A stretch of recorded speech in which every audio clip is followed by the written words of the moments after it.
Fenomenal día para todos ustedes y bienvenidos a la emisión número 10 de esta aventura auditiva llamada La vida es un cuento. Mi nombre es Rafa Quintero y es un verdadero placer estar aquí con ustedes y les envío un cálido abrazo en estas fechas de nostalgia y de muchos recuerdos.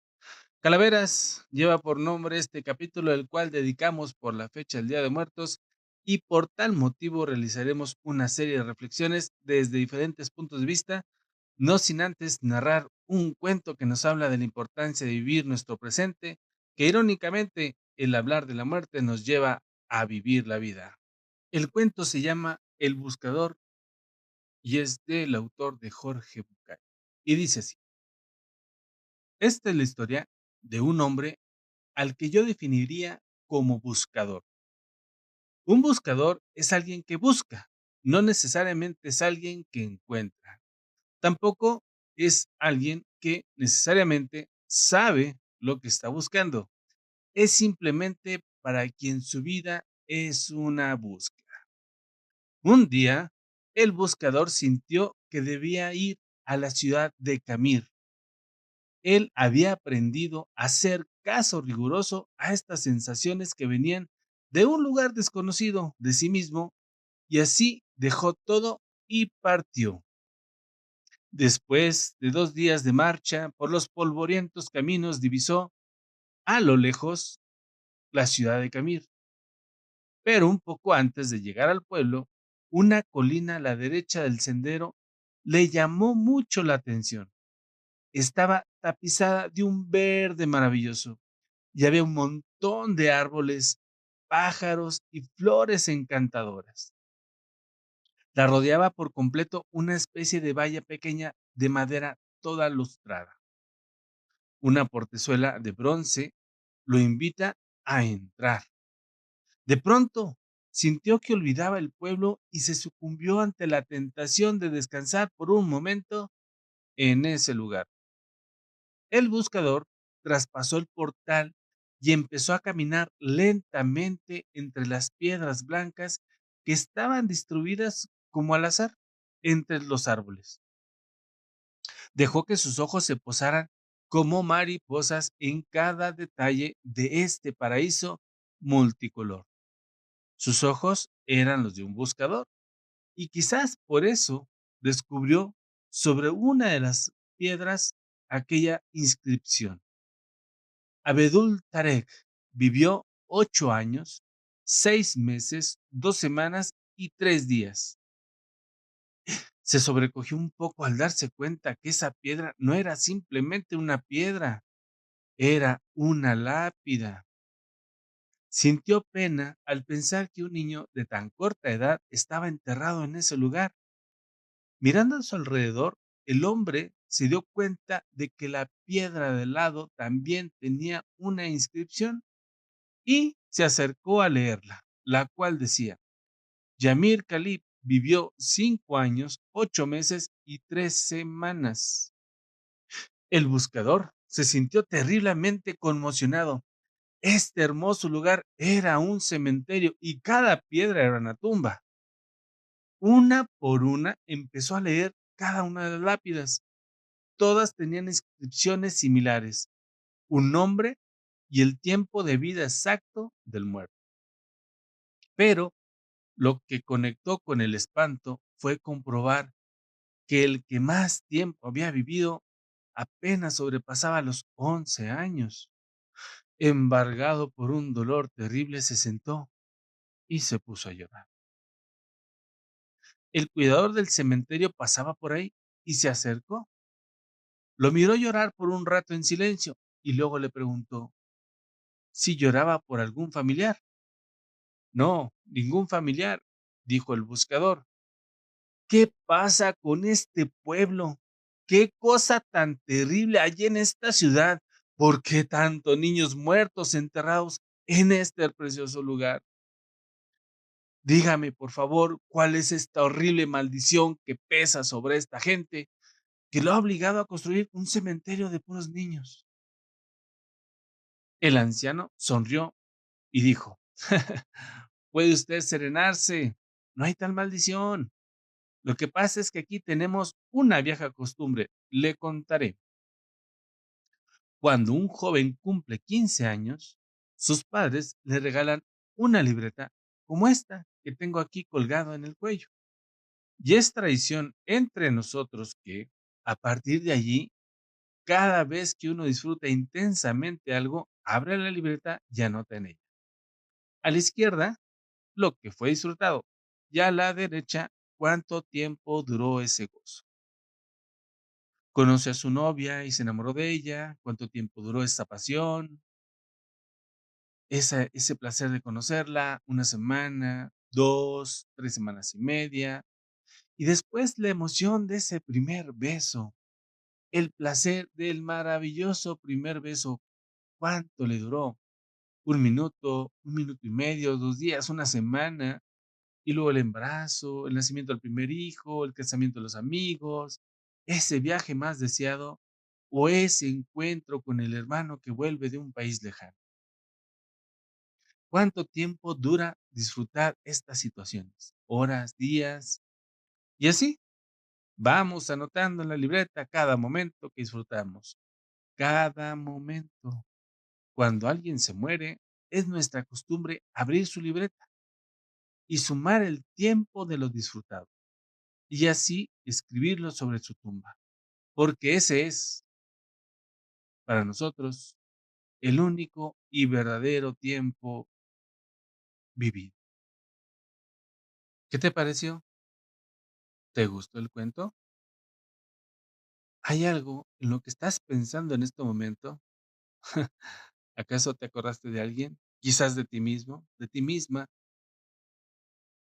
pero esto no es para reprocharnos o para sentirnos mal, más bien es para reflexionar, en preguntarse, ¿en dónde está mi ser? ¿A qué le dedico más tiempo? O bien, ¿en dónde está tu mente? O como diría aquella canción, ¿a qué le dedicas tu tiempo libre? Queridos amigos, amigas, la muerte es el fin de la vida, un suceso irreversible que se produce cuando un ser vivo deja de ser capaz de utilizar su energía para mantenerse vivo. Palabras de una definición como tal, o como la Organización Mundial de la Salud lo define, la muerte como la desaparición permanentemente de toda evidencia de vida después del nacimiento.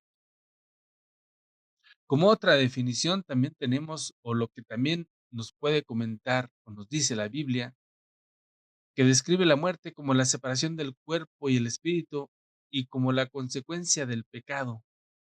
Sin embargo, también la Biblia dice o nos enseña que la muerte no es el fin, sino el paso hacia otra vida. La vida humana es un peregrinar que culmina en la vida eterna. También la Biblia nos dice que Jesús destruyó la muerte y sacó a la luz la vida incorruptible. La resurrección de Jesús es la esperanza para la vida después de la muerte y aquellos que confían en Cristo comparten su victoria sobre la muerte y recibe la vida eterna. Es de tradición que los monoteístas, como el cristianismo, el judaísmo, el islam, la muerte es la separación del cuerpo y del alma, y en estas religiones se cree que las almas serán juzgadas por un Dios y que serán enviadas al cielo o al infierno. El budismo lo maneja como la muerte, que es el tránsito, el cambio del ropaje del cuerpo hacia otras vidas, y es vista como un principio de una nueva vida que se repite hasta alcanzar el nirvana. El nirvana, además de ser un excelente grupo de rock, es un estado de sabiduría espiritual que se alcanza cuando se comprende la verdad y la realidad. El budismo no considera la muerte como un evento aislado, sino como un cambio de un ciclo de cambios infinito. Para los budistas, una muerte o una buena muerte se caracteriza por la condición de la mente en el momento de la muerte, es decir, morir en paz sin temor ni sufrimiento mental. En filosofía, desde su origen, constituyen una reflexión acerca de los principios de la realidad pero también se ha ocupado de reflexionar acerca de los últimos momentos de la naturaleza humana. De acuerdo con Montiel, desde que el hombre es tal, la muerte ha sido objeto de temor y ritualidad. Reflexionar sobre nuestra muerte es reflexionar acerca de nuestra propia vida. La muerte es una dimensión de la vida. Ella es nuestra compañera más fiel, la única que nunca nos abandona, puesto que puede sobrevenir en cualquier momento. Rechazar la muerte hasta el extremo es negarse a vivir.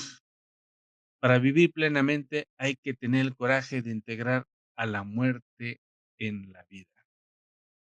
O como luego dicen, el que tiene mucho miedo a la muerte, lo que realmente es que tiene mucho miedo a vivir. No seré yo quien cuestione cada una de estas definiciones, ni religiones, ni posturas filosóficas. Simplemente es para dar nota y para dar una amplitud de los pensamientos que se han caracterizado durante toda nuestra existencia en unas breves, muy breves palabras y en unos muy breves pensamientos. Pero para mí, en lo personal, ya como yo lo quiero ver o lo quiero expresar, realmente a mí lo que me gusta más es la versión del tarot.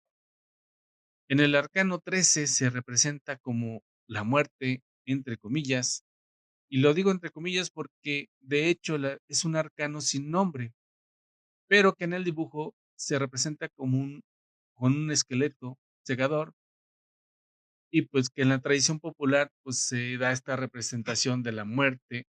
Y lo interesante es que esta carta invita más bien a la limpieza radical del pasado, invita al desapego y a una revolución que se sitúa en una profundidad no verbales o preverbales del ser, que precisamente emerge desde el interior para dar paso a algo mejor. Es que bien nos dice, nos representa precisamente esta transmutación o esta transformación. Y inclusive está en el número 13 siendo 22 arcanos, está más o menos a la mitad, precisamente para dar esta transformación o esta transmutación dentro del tarot. Sin embargo, pues mucho se habla de la muerte y existe infinalidad o infinidad de rituales para hacerla presente y podemos decorar y disfrazarnos, hacerle honores o bien hasta bromas. Pero cuando se acerca a nuestros familiares más queridos, no podemos evitar que nos duela en el alma. Y no es propio de mí venir a tocar estas fibras sensibles que por lo cual cada quien tiene en su memoria y en su ser, aquella persona que se retiró de esta dimensión dejando este vacío o este dolor. Pero sin embargo, y dentro de estos misterios más profundos e inciertos, ¿qué es lo que viene después? Aunque les diré que realmente no importa. ¿Y qué si venimos de algo antes de nacer? ¿Y qué si iremos a algo o a algo después de morir?